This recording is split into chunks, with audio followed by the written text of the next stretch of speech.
Muitas vezes olhamos para as dificuldades ao redor e nos perguntamos se a nossa herança em Deus está segura. Será que o tempo e os obstáculos podem apagar o que o Senhor decretou para nós e para nossa família? Hoje, no Memórias da Palavra, vamos abrir o livro de Josué, no capítulo 17, para descobrir que a nossa herança não depende da sorte, mas do plano imutável do Criador. No capítulo 17 de Josué, somos transportados para um momento crucial na história de Israel, a distribuição da terra prometida. Este não é apenas um registro geográfico, mas um testemunho profundo da fidelidade de Deus e da interação entre a soberania divina e a responsabilidade humana. É um capítulo que nos desafia a refletir sobre como a fé e a ação humana se entrelaçam no cumprimento das promessas divinas, e como a justiça de Deus se manifesta mesmo nas estruturas sociais mais antigas. Começamos com um episódio notável: o direito das filhas de Zelofede. Estas mulheres corajosas, Mahalá,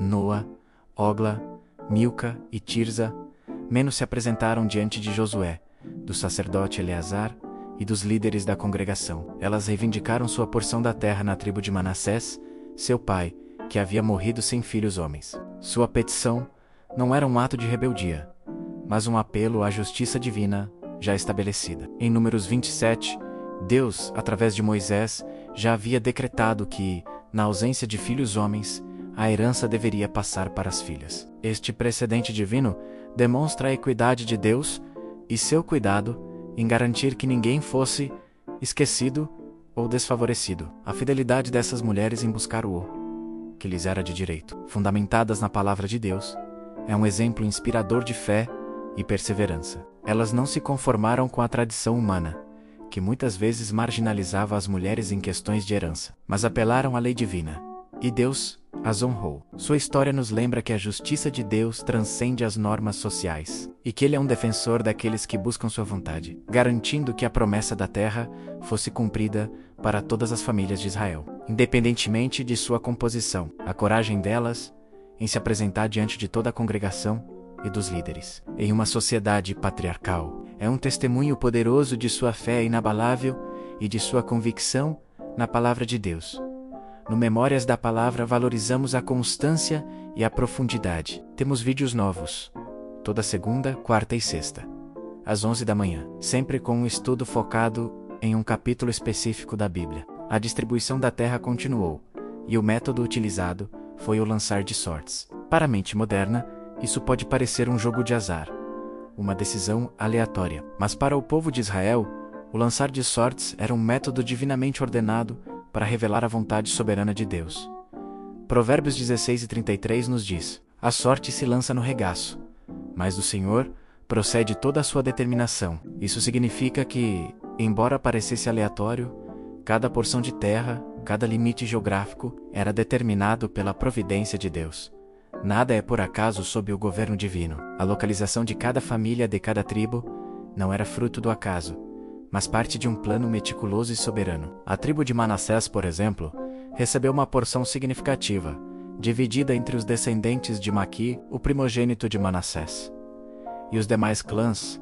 A primogenitura de Maquir era de grande importância, pois ele foi um guerreiro valente, e seus descendentes desempenharam um papel crucial na conquista. A terra que lhes foi designada, incluindo Gileade e Bazã, era estratégica e fértil, refletindo a bênção de Deus sobre sua linhagem. Os limites geográficos de Manassés, conforme descritos em Josué 17, eram extensos e complexos, abrangendo desde Asser ao norte, Issacar a leste e Efraim ao sul. A porção ocidental de Manassés se estendia do Carmelo e do Vale de Jezreel até o mar Mediterrâneo, incluindo cidades importantes como Beit-Sei, Ibleam, Dor, Endor, Taanaque e Megido, com suas respectivas aldeias. Esses limites não eram meras linhas no mapa, mas representavam a concretização da promessa de Deus, um território vasto e diversificado que exigiria esforço e fé para ser totalmente possuído. A importância da primogenitura de Maquir, o filho de Manassés,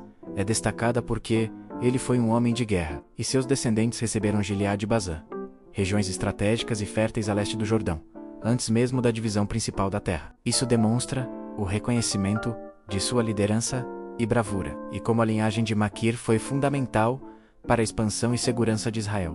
No entanto, nem tudo foi aceito com gratidão. O capítulo 17 também registra a reclamação dos descendentes de José, ou seja, as tribos de Manassés e Efraim. Eles se queixaram a Josué, dizendo: "Por que nos deste apenas um quinhão e uma só parte como herança, visto que somos um povo numeroso e o Senhor nos tem abençoado grandemente?" O problema deles não era a falta de terra, mas a falta de coragem para desbravar a floresta e expulsar os cananeus que possuíam carros de ferro. Josué, com sabedoria e firmeza, respondeu: "Se sois um povo numeroso, subi ao bosque e ali desbravei para vós, na terra dos ferezeus e dos refaíns, visto que a região montanhosa de Efraim é pequena demais para vós." Ele os desafiou a agir, a tomar posse do que Deus já havia lhes dado. Os carros de ferro dos cananeus eram uma tecnologia avançada da época, representando um obstáculo formidável, um símbolo de poder e invencibilidade. No entanto, para um povo que havia visto o Mar Vermelho se abrir, o maná cair do céu e as muralhas de Jericó caírem, esses carros não deveriam ser uma barreira intransponível. A lição aqui é clara e ressoa poderosamente em nossos dias. O povo de Deus não deve temer os carros de ferro, os obstáculos modernos, as dificuldades aparentemente insuperáveis que se apresentam em nosso caminho, sejam desafios financeiros, problemas de saúde, crises familiares, pressões sociais ou espirituais. A fé em Deus deve superar o medo das circunstâncias. Quando o Senhor ordena o avanço, Ele já proveu os meios para a vitória. A queixa de Manassés e Efraim revela uma mentalidade de escassez e medo, em vez de uma mentalidade de fé e conquista. Eles tinham a promessa, tinham a capacidade, mas lhes faltava a coragem para enfrentar o desafio. A narrativa bíblica da conquista de Canaã reflete uma realidade histórica de transformações sociais e geográficas profundas, onde a fé agia como o motor da posse da terra. Essa fé é o que faltava para Manassés avançar sobre as montanhas. A reflexão do arqueólogo William F. Albright ressalta que a fé não era apenas um sentimento piedoso, mas uma força motriz que impulsionava o povo a agir e a transformar a realidade. A fé, nesse contexto, era a convicção de que Deus estava com eles e que suas promessas eram dignas de todo o esforço e sacrifício. Era a fé que os capacitava a ver, além dos carros de ferro, e a enxergar a terra prometida como uma realidade a ser conquistada. Isso nos leva à teologia da responsabilidade. A soberania de Deus, que determinou a distribuição da terra e garantiu a herança, não anula a responsabilidade humana. Deus deu a terra, mas eles precisavam cortar as árvores, desbravar, lutar e expulsar os inimigos. A promessa divina não era um convite à passividade, mas um chamado à ação. Filipenses, no capítulo 2, versículos 12 e 13, nos ensina uma verdade profunda e libertadora. Operai a vossa salvação com temor e tremor, porque Deus é o que opera em vós, tanto o querer como o efetuar, segundo a sua boa vontade. Deus opera em nós o querer e o efetuar.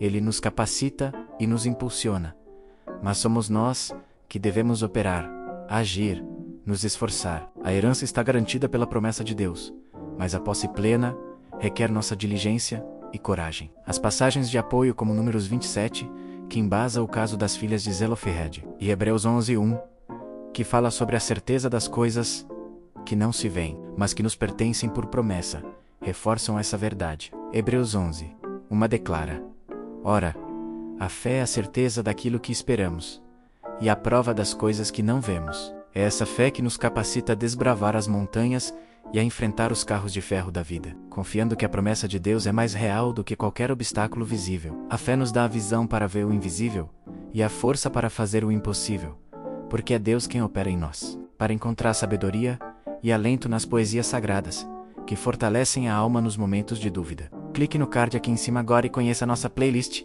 Sabedoria e Reflexão, os livros poéticos. Josué 17 nos ensina que a nossa porção está guardada por Deus, mas Ele nos chama à diligência. Ele nos dá a promessa, mas espera a nossa ação. Ele nos capacita, mas nos convoca a usar essa capacidade. Que você tome posse da paz e da força que o Senhor reservou para você hoje. Não se intimidando com os carros de ferro que possam surgir em seu caminho, mas avançando com a coragem e a fé que vem do Criador. Inscreva-se e caminhe conosco. Aqui está nosso vídeo mais recente, e uma sugestão que pode gostar também.